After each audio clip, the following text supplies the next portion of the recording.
Hi hello viewers, யோகம் vlogs பார்த்துட்டு எல்லாருக்குமே வணக்கம். இன்றைக்கி நம்ம கூட யார் இருக்காங்கன்னா யோகக்கலை மற்றும் வர்மக்கலை நிபுணர் சுரேஷா தான் இருக்கார். வாங்க பார்க்கலாம். வணக்கம் சார். சார், போன பதிவில் பார்த்திங்கன்னா நரம்பு நாடி இது மூலியமாகவும் நம்ம உடம்பை சரி பண்ணான்னு சொல்லி கொடுத்தீங்க. அதாவது தியானம் பண்ணால் சரியாகணும். இதுக்கெல்லாம் பார்த்திங்கன்னா தியானம் பண்ணால் மட்டும்தான் வழியா, வேறு வழி இல்லையா?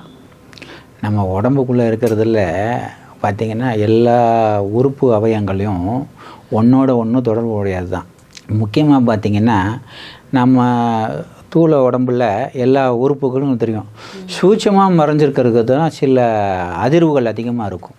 எனர்ஜி லெவல்பாங்க, அதை சக்தி ஓட்ட பாதையும்பாங்க. அப்படின்னா அந்த எனர்ஜி ஆகப்பட்டது அதுக்கு அந்த ஆர்கனோட லிங்க் பண்ணும்போது அந்த நாடி நரம்பு சக்கரங்கள்லாம் பேலன்ஸ் பண்ணும். பேலன்ஸ் பண்ணும்போது அதுக்கு ஒரு மருந்து மாதிரி அது நம்ம உடம்பு பார்த்திங்கன்னா தன்னைத்தானே சரி பண்ணும். தன்னைத்தானே சரி பண்ணோம்னா கொடுக்குறத கொடுத்தாதான் தன்னைத்தானே சரி பண்ணும். இப்போ ஒரு காயம் இருக்குது அப்படின்னா அதுக்கு நம்ம என்ன பண்ணுவோம், ஒரு காயம் ஏற்பட்டுருச்சு அப்படின்னா உடனே மருந்து போட்டால் உடனே சரியாகும். மருந்து போடாமல் இருந்தால் ஒரு 2-3 நாள் ஆகும். 2-3 நாள் ஆச்சுன்னா அது தான் ஆட்டோமேட்டிக்காக சரியாகும். அது மாதிரி தான் நம்ம உடல் ரீதியாகவும் மன ரீதியாகவும் நம்ம பாதிப்பு இடப்படக்கூடியதெல்லாம் எல்லாமே பதிவுகளாக இருக்கும். அதுதான் நம்ம ஆன்மா பதிவு சென்ற பிறப்புலன்னு வந்தது அப்படின்றது தான். உடலும் மனமும் ஆன்மாவோட இணையிறது, அதுதான் யோகம். அந்த யோகத்தில் தான் சில சூட்சும ரகசியங்கள்லாம் மறைஞ்சிருக்குது. அதெல்லாம் நம்ம தெரிஞ்சுக்கிட்டு அதை நம்ம பண்ண என்னன்னா எல்லாத்துக்கும் ஒரு சொல்யூஷன் கிடைக்கும். அதாவது உடல் ரீதியாக இருந்தாலும் சரி, மன ரீதியாக இருந்தாலும் சரி, ஒரு பிரச்சனைக்கு ஒரு சால்வு பண்ணுறோம். அந்த பண்ணும்போது தான் அது ஒவ்வொன்றுக்கும் ஒவ்வொரு தன்மையை பொறுத்து தான் இருக்கும். ஆக்ஷனில் இறங்கும்போது தான் அது மாறுபடும். இப்போ சில பேருக்கு சின்ன பிரச்சனையாக இருக்கும், பெரிய பிரச்சனையாக இருக்கும், ரொம்ப பெரிய இருக்கும். அதாவது 3 டேமாக இருக்கிற மாதிரி நீங்கள் உடனடியாக தீர்க்கக்கூடியது, ஒரு மீடியமாக தீர்க்கக்கூடியது, ரொம்ப நாள் பட்டதுக்கு ரொம்ப நாள் கொஞ்சம் டைம் எடுத்துக்கிற மாதிரி நம்ம ஒவ்வொன்றும் சரி பண்ணக்கூடியது. இப்போ நம்ம ஃபஸ்ட்டு நாடியை சரி பண்ணுறது எப்படிங்கிறத முன்னாடி இதில் பார்க்கும்போது அந்த நாடி மூலியமாக கொஞ்சம் பயிற்சி செய்ய அது கொஞ்சம் மாறும். இப்போ சக்கரங்கள் சொன்னீங்க, ஒரு வியாதிக்கும் ஒவ்வொரு சக்கரம் இருக்குன்னு. அந்த சக்கரங்களை டயக்னைஸ் பண்ணி நம்ம எப்படி ப்ராக்டிஸ் பண்ண முடியும்? இப்போ நம்ம ஒவ்வொருக்கும் ஒவ்வொரு ரூட் காஸ்ட் இருக்கும். அதாவது எதோட தன்மையோடு வருதுன்னா பூமி தன்மையோடு வரும். அப்போ நம்ம பஞ்சபூதங்களில் என்னது, நிலம், நீர், ஆகாயம், காற்று, நெருப்பு, இதை பற்றி தான் பஞ்சபூதம். இந்த பஞ்சபூதங்கிறத நம்ம உடம்புக்குள்ளேயே இருக்கிறது. இப்போ நம்ம கைகள்னு பார்த்திங்கன்னு வச்சுங்களேன், இது பார்த்திங்கன்னா பஞ்சபூதங்களால் ஆனதையா. இப்போ ஒவ்வொன்றுலேயும் நம்ம ஒவ்வொரு நுனிலையும் ஒவ்வொரு சக்கரங்கள் இருக்குது. இந்த சக்கரங்களுக்கு மொத்தம் நம்ம உடம்புல 7 சக்கரம், 7 ஆகாதாரம் இருக்கிற மாதிரி இந்த 5 விரல்லையும் 5, உள்ளங்கையில் 1, இங்கே பார்த்திங்கன்னா இங்கே மொத்தம் அந்த 7 சக்கரங்களும் இதுலேயே இருக்குது. அதனால தான் நம்ம அந்த இதெல்லாம் செய்யும்போது இதெல்லாம் செய்யும்போது தன்னைத்தானே நம்ம சரி பண்ணிக்கிறதுக்கு தான் இந்த மாதிரிலாம் நம்ம மூளைக்கு வேலை கொடுக்குற மாதிரி இதெல்லாம் செய்யக்கூடியது. இது நம்ம தொடர் இந்த உணர்வு தொடர் வேணும்னா ஒரு வைப்ரேஷன் உண்டாகும். அந்த பாசிட்டிவ் வைப்ரேஷன் என்ன பண்ணும், உள்ளே போய் வேலை செய்யும். உடலாலும் மனதாலும் தூய்மைப்படுத்தக்கூடியது. அந்த வைப்ரேஷன் உள்ள வேலை செய்ய ஏன்னா நெகட்டிவாக குறைக்கும். நம்மளது பார்த்திங்கன்னா நம்ம உடம்புல ஏன் அதிகம் தாக்கம் இருக்குது அப்படின்னு கேட்டிங்கன்னா, நம்ம அடுத்தவங்க அடுத்தவங்களை பற்றி தப்பாக பேசுகிறாங்கல்ல, அதை கவனிக்கும் போது அந்த நெகட்டிவ் வைப்ரேஷன் நம்ம உடம்புக்குள்ளே ஏறும். அதெல்லாம் ரிமூவ் பண்ணணும். அந்த ரிமூவ் பண்ணுறதுக்கு தான் அந்த சக்கரங்கள் மூலியமாக அது செய்கிறோம். நம்ம காலையிலையும் சரி, நைட்டு படுக்கும் போகும்போது சரி, 2 வேளை நம்ம அன்னாடு நம்ம உடம்புக்குள்ளே இருக்க நெகட்டிவ் எனர்ஜியை வெளியேற்றக்கூடியது. என்னன்னு பார்த்திங்கன்னா, நம்ம பஞ்சபூதங்களில் ஒன்றான கடல் தன்மையில் வந்தது. அதாவது உப்புக்கு மட்டும்தான் நெகட்டிவாக இருக்கிற தன்மை, கிளென்ஸ் பண்ணுற தன்மை இருக்கும். அதுக்கு தான் நம்ம இந்த பயிற்சிலாம் செய்கிறதுக்கு முன்னாடியே என்ன பண்ணணும், ஆரம்பிக்கிறதுக்கு முன்னாடி நல்லா ஒரு டப்பில் நல்ல தண்ணி ஊற்றி அதில் ஒரு கை கல் உப்பை போட்டு காலை வச்சு கொஞ்ச நேரம் வச்சுருந்துட்டு அதுக்கப்புறம் பயிற்சி செஞ்சோம்னா நம்ம எடுக்கிறது நல்ல பாசிட்டிவாக உள்ளே போகும். அதே மாதிரி நைட்டு படுக்க போகும்போதும் அதே மாதிரி நல்லா ஒரு டப்பில் தண்ணி வச்சு நல்லா உப்பு போட்டு நல்லா காலை கழுவிட்டு படுத்தாலும் தூக்கம் நல்லா அருமையாக வரும். இது ரெகுலராக செய்யணுமா சார், இல்லை எப்படி? டெய்லி செய்யலாம். ஏன்னா நம்ம ஒரு டெய்லி வேலைக்கு போகும்போது, ஆஃபீஸுக்கு போகும்போது நிறையா இதை பார்க்குறோம், நிறையா இன்சிடெண்ட் நடக்குது. அதெல்லாம் நம்ம மைண்டில் இருக்கும். இருந்துகிட்டே இருக்கும்போது என்னென்னா நம்மளுக்கு முன்னேற்றத்தை ஏற்பட விடாது. மைண்டில் வந்துகிட்டே போகும். இது படிப்படியாக மைண்டு அலைப்பாஞ்சிக்கிட்டே இருக்கும். அலைப்பாயறதெல்லாம் நல்ல வைப்ரேஷன் இருந்தால் ஓகே. இது பேடு இதாக இருந்தால் என்ன பண்ணும், நம்ம உள்ளுக்குள்ளேயே ஸ்டோர் ஆகிரும். அதை ரிமூவ் பண்ணுறதுக்கு தான் இந்த சக்கரங்கள் கிளென்சிங்லாம் நம்ம பண்ணுறோம். இப்போ நம்ம ஒவ்வொரு சக்கரத்துக்கும் எப்படிங்கிறத பயிற்சி முறையாக நம்ம பார்க்குறோம். ஓகேயா? நல்லா சௌரியமாக சேரில் உட்காந்துக்கலாம், தரையில் உட்காந்துக்கலாம். அவங்கவுங்களுக்கு எது சௌகரியமாக இருக்கோ அப்படி அமர்ந்துக்கலாம். அமர்ந்துக்கிட்டு நல்லா முதுகு தண்டு வடம் நல்லா நிமிர்ந்து இருக்கட்டும். 90 டிகிரியில் இருக்கணும். நல்லா 2 கையும் வானத்தை பார்த்தாப்புல கீழே தொடையில் வச்சுக்குங்க. நல்லா சுவாசத்தை ஒரு 10 முறை இழுத்து விடுங்க. நீங்கள் பாட்டுக்கு சுவாசத்தை இழுத்து விட்டுக்கிட்டே இருங்க. இப்போ நம்ம என்ன பார்க்க போகிறோம் அப்படின்னா, நம்ம உடம்பில் உள்ள 7 ஆதாரங்களை எப்படி சுத்தம் பண்ணுறது, அதனால் என்னென்ன அறிகுறிகள், என்ன பாதிப்பு ஏற்படுத்தினா என்ன பிரச்சனைகள் வரும், அதோட ரூட் காஸ்ட்டு என்ன அப்படிங்கிறத பார்க்க போகிறோம். இப்போ நம்ம உடம்பில் உள்ள சக்கரங்கள், ஆதார சக்கரங்கள் 7. அது முதல் சக்கரம் வந்து மூலாதார சக்கரம். அந்த மூலாதார சக்கரம் எங்கே இருக்குது அப்படின்னு பார்த்தீங்கன்னா, இருப்பிடம் வந்து இன உறுப்புக்கும் ஆசன வாய்க்கும் சென்று அங்கே ஒரு வர்மங்கள் இருக்குது. அந்த வர்மத்தின் பெயர் வந்து மும்மூர்த்தி வர்மம். இதுதான் வந்து நம்ம குண்டலினி சக்திங்கிறோம். அந்த குண்டலினி சக்தியும் வந்து எது மூலியமாக வேலை செய்யும் அப்படின்னா, அந்த சக்கரங்கள் மூலியமாக தான் வேலை செய்யும். இது நம்ம உடம்பில் உள்ள எனர்ஜியை கூட்டக்கூடியது, சுத்தம் பண்ணக்கூடியது, வீரியம் பண்ணக்கூடியது இந்த மூலாதார சக்கரம். அடுத்தது வந்து பார்த்திங்கன்னா, இதோட சுவாதிஷ்டான சக்கரம் வந்து பார்த்திங்கன்னா நாபிக்கு கீழே இன உறுப்புக்கு மேலே இருக்குது. அடுத்தது பார்த்திங்கன்னா மணிப்புர சக்கரம் நாபியில் இருக்குது. நாபினா தொப்புளில் இருக்குது. அடுத்தது பார்த்திங்கன்னா அனகத சக்கரம் மார்புக்கும் 2 மார்புக்கும் நடுப்புற இருக்குது. அடுத்தது விசுதி சக்கரம் எங்கே இருக்குன்னு பார்த்திங்கன்னா தொண்டை பகுதி, தொண்டைக்குழியில் இருக்குது. அடுத்தது ஆங்கிய சக்கரம் பார்த்திங்கன்னா நெத்தி புட்டில் இருக்குது. அடுத்தது பார்த்திங்கன்னா சகசராரா சக்கரம் உச்சம் தலையில் உச்சிக்குழியில் இருக்குது. இது நம்ம உடம்பில் உள்ள 7 ஆதார சக்கரங்கள். நம்ம முதல்ல பார்க்க போகிறது மூலாதார சக்கரம். இந்த மூலாதார சக்கரம் இருப்பிடம் நம்ம பார்த்தோம், ஆசன வாய்க்கும் இன உறுப்புக்கும் நடுப்புற இருக்குது. இதோட வர்மத்தின் பெயர் வந்து மும்மூர்த்தி வர்மம்னு பார்த்தோம். இந்த மூலாதார சக்கரம் உடம்பில் என்னத்தை வரும் பார்த்திங்கன்னா, யாருக்கெல்லாம் வந்து குழப்பம், ஞாபக மறதி, மனநோய் இது மாதிரி இருக்குதோ, வெகுளியாக இருக்கிறாங்களோ அவங்களுக்கெல்லாம் அந்த சக்கரங்கள் பாதிச்சிருக்குன்னு அர்த்தம். நம்ம தியானத்தில் இதெல்லாம் சரி பண்ணிக்கலாம். இதை நம்ம எப்படி ஆக்டிவேட் பண்ணுறது அப்படிங்கிறத 7 சக்கரத்தையும் சேர்ந்தாப்பில் பார்த்துடலாம். ஒவ்வொரு சக்கரத்தையும் எப்படி ஆக்டிவேட் பண்ணிடலாம், அதுக்கு எனர்ஜி எப்படி கொடுக்கலாம், எனர்ஜி கொடுத்து அதை வலுவேற்றுறது எப்படின்னு பார்த்துக்கலாம். இப்போ நீங்கள் உங்களுடைய கவனம் வந்து மூலாதார சக்கரத்துக்கிட்ட கொண்டு போங்க. அப்படியே உங்களுடைய எண்ணம் வந்து சுவாதிஷ்டானத்துக்கு வரணும். சுவாதிஷ்டானம் எங்கே இருக்குது? இன உறுப்புக்கும் மேலே.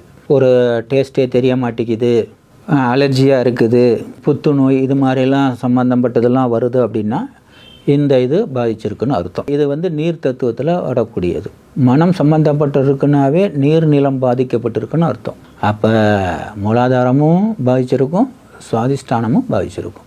அடுத்தது பார்த்திங்கன்னா நாபி, மணிப்புர சக்கரம். இந்த மணிப்புர சக்கரம் அப்படின்னாவே வயிறு சம்மந்தப்பட்ட பிரச்சனைகள். இப்போ ராஜ உறுப்புன்னு சொல்லக்கூடிய சிறுகுடல், பெருங்குடல், கல்லீரல், மண்ணீரல் இதெல்லாமே ராஜ உறுப்புகளோடு சேர்ந்தது. இதில் வந்து ஒரு டிஸ்டர்பன்ஸ் இருக்குது அப்படின்னா அது சார்ந்த நோய்கள் எல்லாமே இருக்கும். அப்போ பசியின்மை இருக்காது, சக்கரை நோய் இருக்கும், குடல்கள் சம்மந்தப்பட்டது இருக்கும். இதெல்லாம் அப்படியே இருந்ததுன்னா இந்த சக்கரத்தினால் வரக்கூடிய அறிகுறிகள். அப்படியே சுவாசத்தை அப்படியே கொண்டு போய் அனாகதாவுக்கு கொண்டு வாங்க, நெஞ்சு குழிக்கிட்ட கொண்டு வாங்க. இதில் வந்து பார்த்திங்கன்னா இருதய நோய், நுரையீரல் சம்மந்தப்பட்ட பிரச்சனை, ஆஸ்துமாவாக இருக்கட்டும், புற்றுநோயாக இருக்கட்டும், சில பிரச்சனைகள்லாம் வருது அப்படின்னா இந்த இடம் பாதிக்கப்பட்டிருக்குன்னு அர்த்தம். நல்லா சுவாசத்தை நல்லா இழுத்து விட்டுக்கிட்டே இருங்க. அப்படியே சுவாசத்தை தொண்டைக்குழி கொண்டு போங்க, அனாகதா சக்கரக்கு கொண்டு போங்க. அனாகதாவில் வந்து அப்படியே விசுதிக்கு கொண்டு வாங்க. குற்ற உணர்வு, கழுத்து வலி, கழுத்தை சுற்றின உள்ள தொண்டை இதெல்லாம் பிரச்சனைகள் இருக்குன்னா இந்த விசுதி சக்கரங்கள் பாதிச்சிருக்கு. அப்படியே சுவாசத்தை அப்படியே ஆங்கிய சக்கரத்தை கொண்டு வாங்க. தன்னம்பிக்கை, தைரியம் இதெல்லாம் வந்து இல்லாமல் இருந்தால் இந்த சக்கரத்தில் பலகீனமாக இருக்குன்னு அர்த்தம்.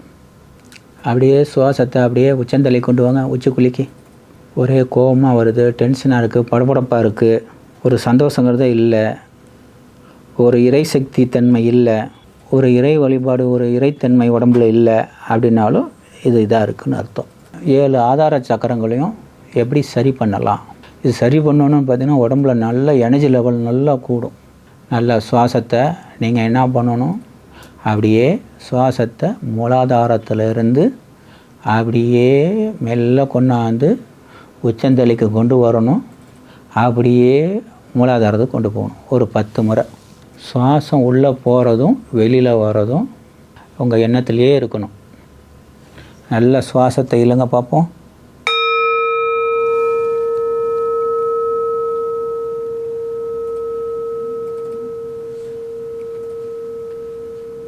அப்படியே சுவாசத்தை மெல்ல விடுங்க பார்ப்போம்.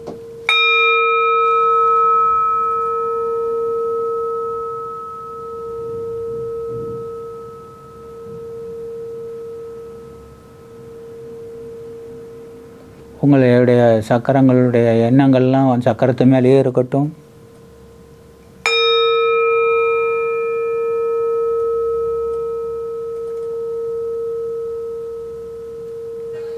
சக்கரங்கள் அனைத்தும் சுத்தமாகட்டும்.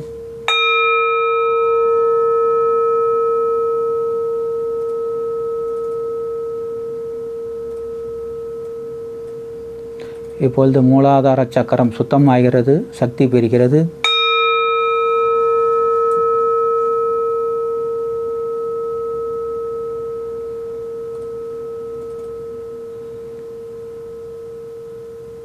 இப்பொழுது சுவாதிஷ்டான சக்கரம் சுத்தமாகிறது, சக்தி பெறுகிறது.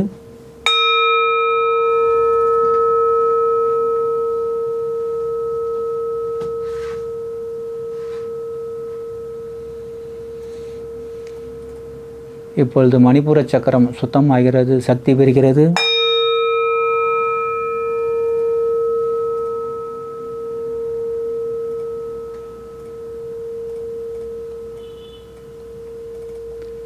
இப்பொழுது அநாகத சக்கரம் சக்தி பெறுகிறது, சுத்தமாகிறது.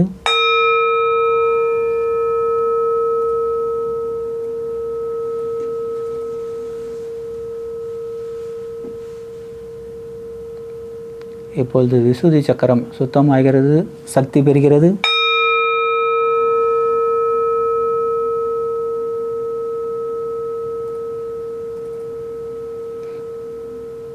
இப்பொழுது ஆங்கிய சக்கரம் சக்தி பெறுகிறது, சுத்தமாகிறது.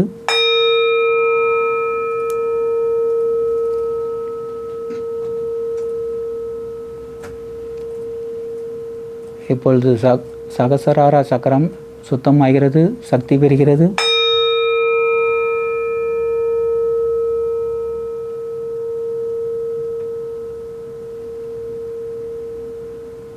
இப்போ உடம்பில் உள்ள அனைத்து சக்கரங்களும் சுத்தமாகி சக்தி பெறுகிறது.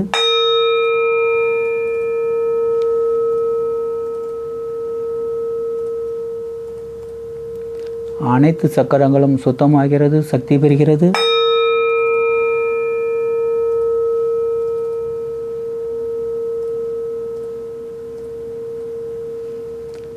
அனைத்து சக்கரங்களும் சுத்தமாகிறது, சக்தி பெறுகிறது.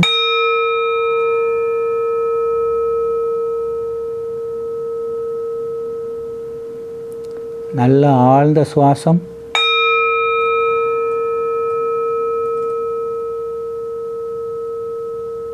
நல்ல ஆழ்ந்த சுவாசம்.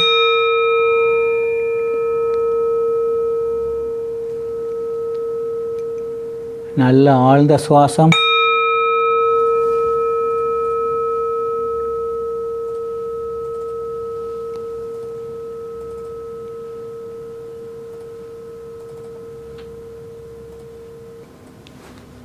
இப்போ அப்படியே பாருங்கள், கண்ணை முழிச்சு பாருங்கள். ஒரு விதமான எனர்ஜி ரொம்ப உடம்புல இருக்கிற மாதிரி ஃபீல் ஆகுதா? Yes sir. ஆமாம். ஒரு எண்ணங்கள் அற்ற நிலையில் இருக்கிற மாதிரி இருக்கா? ஆமாம் சார். ஓகே, அதுலேருந்து வெளியில் வந்துடுங்க. அப்படியே கையை ரெண்டையும் தேய்ச்சி கண்ணுக்கு வச்சு வெளியில் வந்துடுங்க. உங்களுக்கு பார்த்திங்கன்னா அந்த சக்கரங்களில் உள்ள குணாதுங்கள்லாம் உங்களுக்கு நல்லா வேலை செய்ய ஆரம்பிக்கும். இப்போ என்ன பண்ணணுன்னா, டெய்லி நீங்கள் இது மாதிரி இந்த வீடியோவை பார்த்துட்டே செஞ்சாலும் சரி, இல்லை அதை பார்த்துட்டு இது மாதிரியே டெய்லி வந்து சக்கரங்களை செஞ்சாலும், இது மாதிரி கிளென்ஸ் பண்ணிவிட்டு நீங்கள் அந்த எனர்ஜியை கொடுத்தீங்கன்னா உங்கள் உடம்பு தன்னைத்தானே அதுக்கெல்லாம் சரி பண்ணும். ஓகே, நல்லா கண்ணை முடிக்கிங்க. இப்போ வந்து ஒரு முத்திரை சொல்லி தருவேன். அவங்கவுங்களுக்கு என்ன தேவையோ அந்த முத்திரையை வச்சு நீங்கள் தியானம் பண்ணணும். என்ன நினச்சிட்டு நீங்கள் தியானம் பண்ணுறீங்களோ கேட்டது கிடைக்கும். அதுக்கு பேர் தான் குபேர முத்திரை. நல்லா கையை நீட்டிக்கிங்க. நீட்டி தொட மேலே கையை வச்சுக்குங்க. வானத்தை பார்த்து கையை வச்சுக்குங்க. கட்டை விரலோட ஆள்காட்டி விரல் நடுவிரல் சேர்த்துக்குங்க. மோதிர விரல் சுண்டு விரல் மடக்கி உள்ளே வச்சுக்குங்க. இது பேர் குபேர முத்திரை. இந்த முத்திரையை வச்சு உங்களுக்கு என்ன தேவையோ அதை நினச்சிக்கிட்டு தியானம் பண்ணணும். காசு வேணுமோ பணம் வேணுமோ எதை நினச்சி நீங்கள் பண்ணுறீங்களோ அந்த இது வந்து உங்களுக்கு நிறைவேறும். இது பேர் குபேர முத்திரை. சுவாசம் இழுக்கும்போது வயிறு வெளியில் வரணும். சுவாசம் விடும்போது வயிறு உள்ளார போகணும். இந்த பயிற்சி செய்ய செய்ய என்ன ஆகும் அப்படின்னா உங்களுடைய எண்ணங்களற்ற நிலைக்கு போகும். இப்போ என்ன பண்ண போகிறோம், அந்த நெகட்டிவ் தாட்ஸ்லாம் வெளியில் எடுத்துகிட்டு பாசிட்டிவ் இன்ஃபர்மேஷனை உள்ளே போட போகிறோம். நல்ல சுவாசத்தை இழுங்க.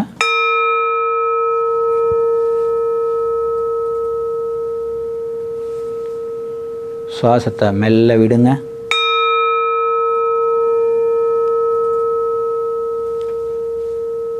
அப்படியே இழுத்து விட்டுக்கிட்டே இருங்க.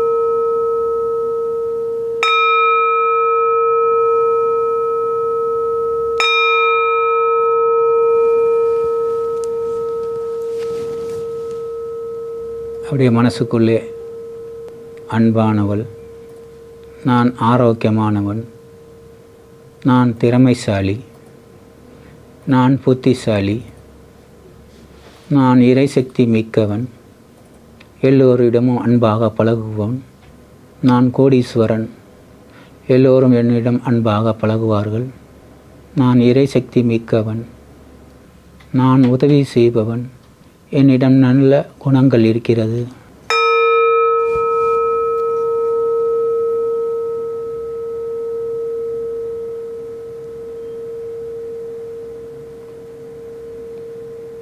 நான் எல்லோரையும் மன்னித்து விட்டேன்.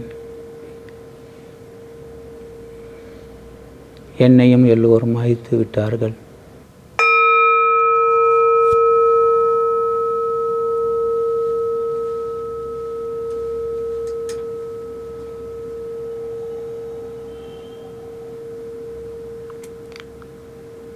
அப்படியே முள்ள கண்ணை திறங்க.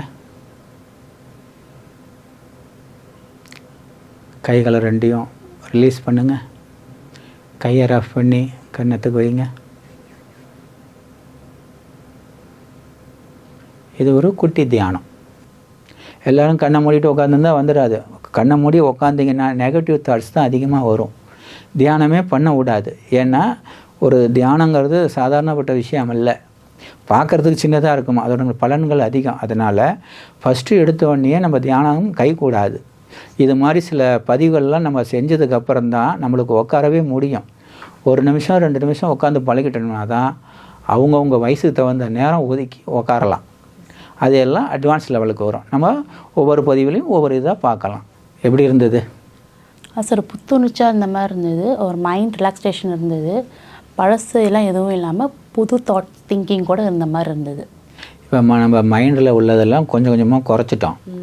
இதை நம்ம வந்து எப்படிலாம் செய்யலாம் அப்படின்னா, காலையில் பிரம்ம முகூர்த்தத்தில் செய்யலாம். அதாவது காலையில் 4 மணிலேருந்து 6 மணிக்குள்ளார ஒரு தடவை செஞ்சிடலாம். செஞ்சுட்டு அன்ன பொழுது எல்லாமே சூப்பராக இருக்கும். அதே மாதிரி சாயங்காலத்துலேயும் வந்து 4 to 6க்குள்ளே செய்யலாம். ரைட்டுங்களா? 2 வேளை செய்யலாம். அதே மாதிரி மனசு கொஞ்சம் சங்கட்டமாக இருக்குது, குழப்பமாக இருக்குது, இதெல்லாம் செஞ்சிங்கன்னா மன தெளிவு கிடைக்கும். இப்போ ஏதாச்சும் ஒருத்தங்க நம்மளை திட்டாங்களோ இது பண்ணிட்டாங்களோ அதை கோவத்தை நம்ம அவங்க மேலே காட்ட முடியாது. தியானம் பண்ணினீங்கன்னா அதெல்லாம் மறந்துடும். நம்ம மெடிடேஷன் பண்ணும்போது நம்மளுடைய லெவல் வேறு லெவலுக்கு மாறும். எல்லா 18 சித்தர்களும் பயன்படுத்தியிருக்கிறாங்க. அதில் யோக தந்தை 15 முனிவர் அவர்கள் எழுதுனது தான் அந்த அஷ்டாங்க யோகத்தில் வரக்கூடிய 8 படிநிலையில் இதுவும் ஒன்று. தியானம் இது வந்து ஹையர் ஸ்டடியில் பார்க்கும்போது இன்னும் நிறையா இருக்குது. இதனாலே நம்ம ஒவ்வொரு தியான முறையாக நம்ம ஒவ்வொரு எபிசோட்லையும் நம்ம சொல்லலாம். Okay sir. என்ன வியூவர்ஸ், இவ்வளோ நேரம் சார் சொல்லி கொடுத்த தியானங்கள் வந்து பார்த்திங்கன்னா ரொம்பவே யூஸ்ஃபுல்லாக இருக்கும்னு நினைக்கிறேன். இதுவும் நீங்கள் டெய்லி ஃபாலோ பண்ணிங்கன்னா உங்கள் லைஃப்பில் கொஞ்சம் சேஞ்சஸ் நிறையவே இருக்கும். இந்த சிகிச்சை தேவைப்படுறவங்க கீழே இருக்கிற நம்பரை காண்டாக்ட் பண்ணி உங்களை டீட்டெயில்ஸ் தெரிஞ்சுக்கலாம். இதே மாதிரியான அடுத்த பதிவில் உங்களை சந்திக்க வரைக்கும் நான் உங்கள் பிரியா. வணக்கம் சார். நன்றி.